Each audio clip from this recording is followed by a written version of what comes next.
So yes, after 2 seasons, Halo has been cancelled by Paramount Plus. It is though still looking to find a new home somewhere else, but will anyone take it? Unlikely. When looking back on those first 2 seasons of Halo, the first episodes of each season were the best ones. They were the ones which do stick out because they had big action sequences with the Master Chief in his helmet, which was a rarity. And with both these openings, they kind of blue balls the audience because they'll have this action sequence and then they'll suddenly grind everything to a halt. So they've got you in the door, but now we're in the room and it's all pretty boring. It's boring. You're boring, everybody. Quit boring everyone! Now, throughout the show, there was a bit of a conflict between the main star Pablo Schreiber and the Halo fans because the fans wanted Master Chief to have his helmet on for the majority of the time, whereas he wanted the reverse. Now, I did understand both parts of the argument because, you know, when you're playing the game, you are the Master Chief, so he doesn't need a face because you are the face of the character. Whereas in a TV show,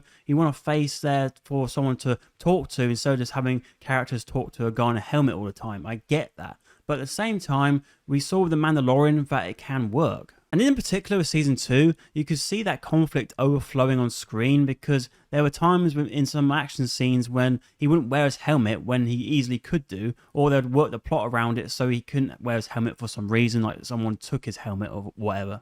And I know it may not sound like a big deal, but the Master Chief is a beloved character. He has that iconic look, and you'd hope that the creators want to try and get that look on screen as much as possible. And the problem is, it got to a stage where I was looking at this guy and looking at the Master Chief, and I just didn't feel like they were the same character. And look, understand that they wanted to flesh out this character on a more human level and show John 117, but the show wasn't called John 117, it was called Halo. And, you know, it's adapted from the games, and the people who play the games are going to be the ones watching the show. And the problem is, they didn't really get into that. They were just about to touch onto that right at the end of Season 2, but it looks like that's too late now.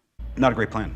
In recent times, we've seen video game adaptations do pretty well, like The Last of Us on HBO, and also the Amazon Fallout series. And so when we look at Halo, I always thought it would actually work best as a film because of the scale of these worlds. Like, I can just imagine, you know, seeing it on the big screen, looking up to it, all the stars in the sky. I thought that would be great. I could imagine someone like Denis Villeneuve directing it, a bit like how he did with Arrival and also Sicario, a bit of a mixture there, and it would be a fantastic experience. And currently we're seeing a big push for video game adaptations, not just on TV, but also on the big screen. Like soon we have Borderlands.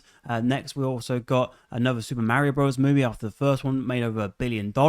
We've had films like Gran Turismo and Uncharted, and there'll be more as well. So what do I think they should do with Halo? I think firstly, they should just take a rest, see what went wrong with the TV show, and try and make amends for whatever they do going forward, and get the fans on board for that new project, whether that is another TV show or a film. What they have to do though going forward is get that emotional backbone in place, and that is Cortana with the Master Chief. That is the thing which keeps everything going in the games. Have that be the case in whatever they do next as well, because they sort of messed around with it a bit in the show. That, you know, Cortana is in the show and there is a relationship with her and John, but it just doesn't really work in the show because they're just doing so much messing around with the stuff on Reach and with the different side plots as well, so it didn't really come together. And so what I suggest is for them to go down the film route, and secondly, I think they should focus on Halo 3. I think that's the sort of game which is more approachable for new users, and so I think they could adapt that well into a film. You have a character like the Arbiter there, and I think, you know, with the Arbiter, Master Chief, Cortana, you have a good selection of characters which won't be too overwhelming. Now, of course, there are other characters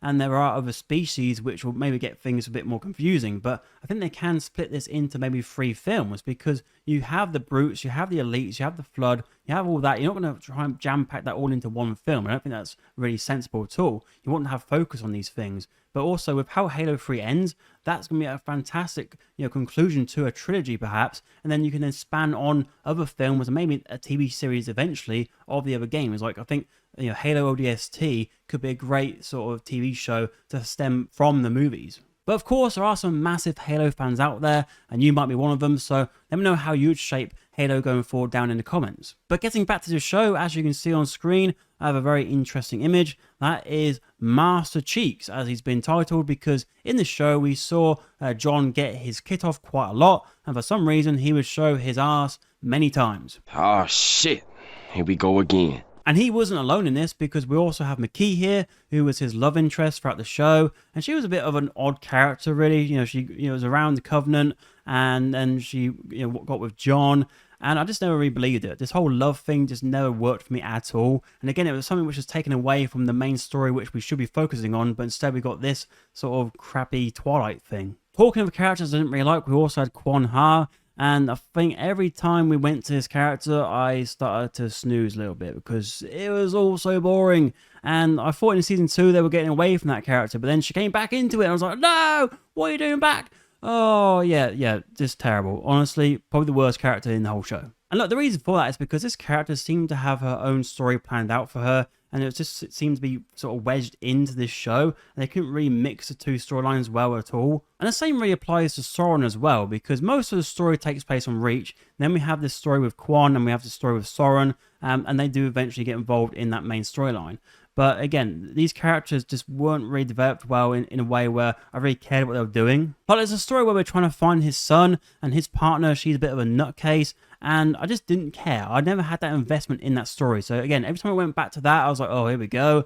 So really, the only thing I was really interested in was Halsey. I thought that was the only character who I thought they got a little bit right. And this is something I'm interested in when it comes to the games. Seeing Professor Halsey, seeing how Cortana came to be, and with Professor Halsey, she's an unpredictable character, and so that makes her quite fun to watch. I also have to mention that in Season 2, I did quite enjoy the character Akkerson, who is actually from the Halo comic books, so a lot of fans were very excited to see this character make his appearance in the TV show. And I know I said earlier that I enjoyed the action scenes, but the ones I really enjoyed were the ones with the Covenant involved, because they did look pretty spot on. I think they were quite faithful to the game, the transport, all that sort of stuff, all looked pretty good. And I think with that, it's not so difficult, because again, you are just taking it from the game and trying to put it on screen, but it takes a lot of people's skill set to do that. So well done to those people involved. It's also worth mentioning that in Season 2, they did kill off quite a few of the main cast of characters.